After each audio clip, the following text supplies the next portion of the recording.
Sa kadugay-dugay na nakong panginhas diri sa hubasan, karon pa lang gid ko ka-try og pangilaw. Kaway-kaway sa mga tawo nagimingaw sa pangilaw diri sa hubasan.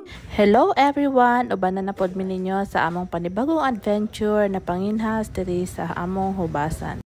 Kauban nako ang akong mga bag-ong recruit na si Dodong, si Carla, og sila Yvonne. Gabi pa lang, nagsabot-sabot namin na manginas mi pagkabuntag kay pagkadako-dako sa hubas. Nagdaraming bahaw aron pag makakita ming swaki na amay bahugan. Unang tamak pa lang gani namo, daghan dayon mi nakita na mga sikad-sikad.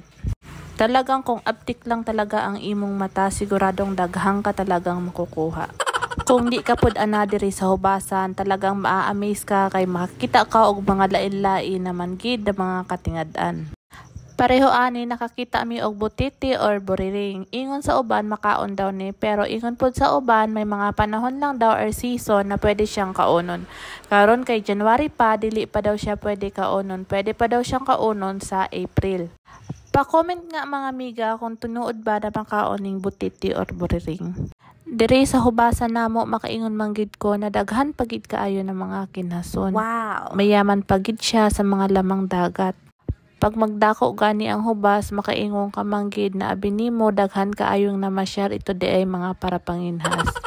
Og kaning hubasana daghan pod ang mga natatabangan.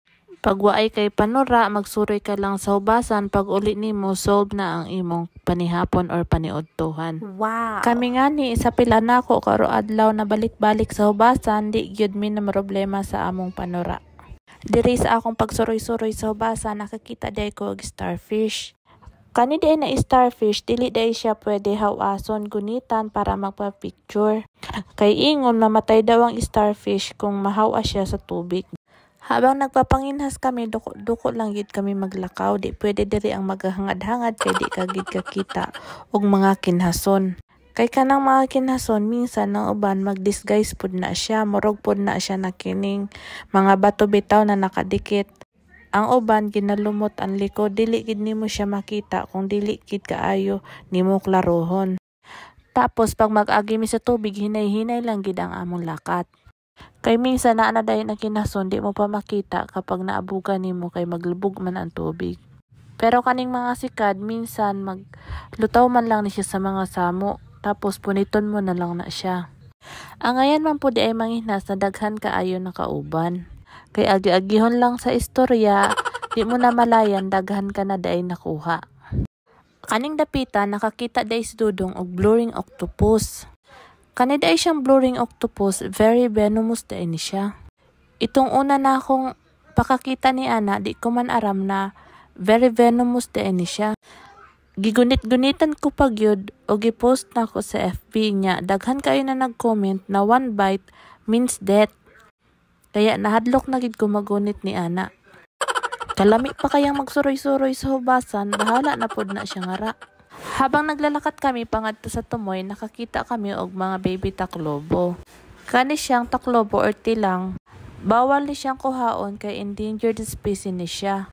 Sa pagsuroy-suroy namo, nakakuha kami tulong swaki. Sa tinuod man lang gyud na istorya, first time ko pa lang makatilaw ni aning swaki. Lami di ay siyang kanon og ibutang sa luto. Mali pa gid ang akong paraan sa pagkaon. Dili man day siya ibutang sa baba pagkaon, kuhiton lang day ang iyang unod. Ako kay gibutang ko man sa akong baba, nang hubag bitaw ang akong wait ug ang akong dila.